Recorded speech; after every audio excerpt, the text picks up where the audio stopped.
Why isn't your business growing? 3 reasons why businesses get stuck before even starting.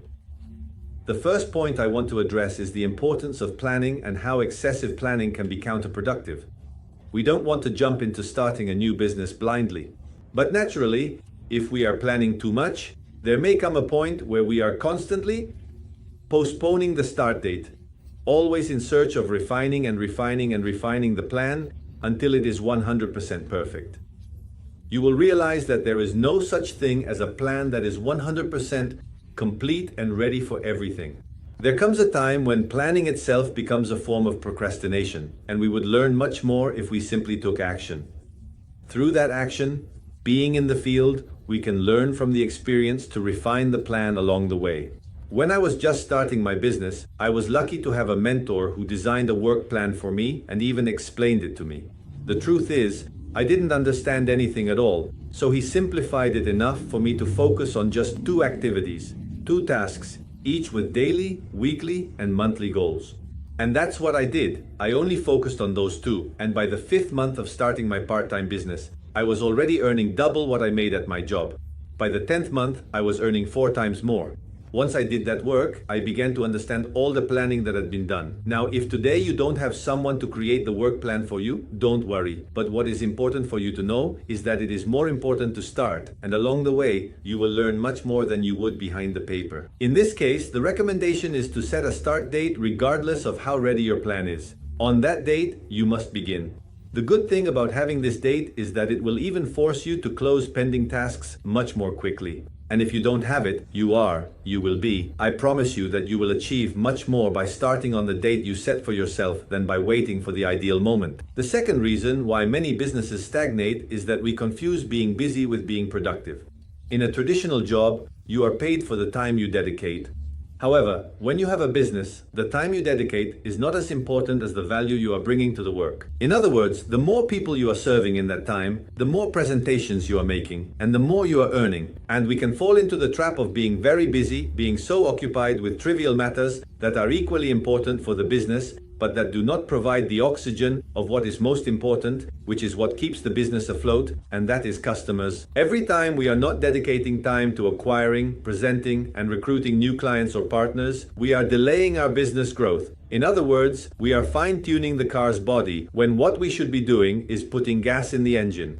80% of your time should be dedicated to acquiring new clients, and only 20% to the constant refinement of those aspects of the business that are certainly important but not essential for its growth. I was lucky when I was just starting my business. My business mentor came and told me, "Rodrigo, you look very busy. What keeps you so busy that it makes you so poor?" And I felt that it was like a dagger that pierced my heart, but I understood the message perfectly.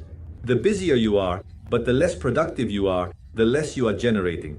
The only thing that matters is how many people you have in front of you, whether virtually or digitally, to present the product or service you have at hand. And if today, which is the final point, you are already focused on doing those things that allow you to grow your business, namely acquiring new clients, and despite that, you are not seeing the results you want, many times it is not about having to do different things, but rather that you are doing very little of what is right. In other words, it is important for you to create a schedule that is completely filled with new presentations, meetings, and interviews with those who could become your future partners, products, or clients. If today within your business you have time to complain, then it means you only need to take away one idea from this entire video. So take the following one. It is not possible to complain and grow a business at the same time, but when a person is in a constant process of growth, they are constantly productive, constantly making presentations, and do not have time to complain. They are moving forward and only focus on the negative. The one who has extra time to do it, the one who is working, is always in search of solutions and the next presentation and the next meeting and the next interview to make things happen. One of the main factors why my business grew so quickly when I started was the fact that I set up weeks in which I couldn't fail. My schedule was completely filled with presentations and interviews consistently. I had so many that I remember begging at every moment for them to please cancel the next meeting, hoping that I could rest even just a little. And when the meeting was taking place, I couldn't complain to you because I had the client in front of me. And my work pace, my fatigue is not the client's problem, nor does it interest them. So, the worst thing that could happen to me was that absolutely all the appointments of my week took place, which coincidentally was the best thing that could happen to me because it meant I was having the most presentations and therefore my business was inevitably growing. One of the main thieves of entrepreneurs' goals and dreams is the fact that they underestimate the amount of work they need to do in order to achieve the results they are seeking.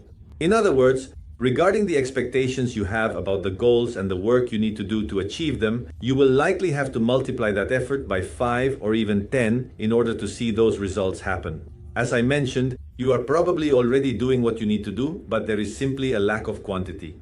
There is no problem in business that cannot be solved with quantity. The last point, also based on the conclusion, is the fact that it is important for you to have clarity regarding the volume of work you are currently doing and the volume of work you want to do. If today you are not measuring the number of presentations, meetings, and interviews you are having with people, then you are probably doing much less than you think. A good way to take a snapshot of your business is to put each of your meetings on paper, so that at the end of the day, at the end of the week, and at the end of the month, you can see the reality of the work you have done, and you will likely realize that there is much less than you imagined. And once you can align that volume of work you are currently managing with the results it has built for you to the volume of work you desire for the results you are hoping for, there is no worse enemy in the business world than self-deception, thinking that you are doing more than you really are. Because as we established from the first point, in business it doesn't matter how many hours you dedicate. What matters is how productive you are during those hours.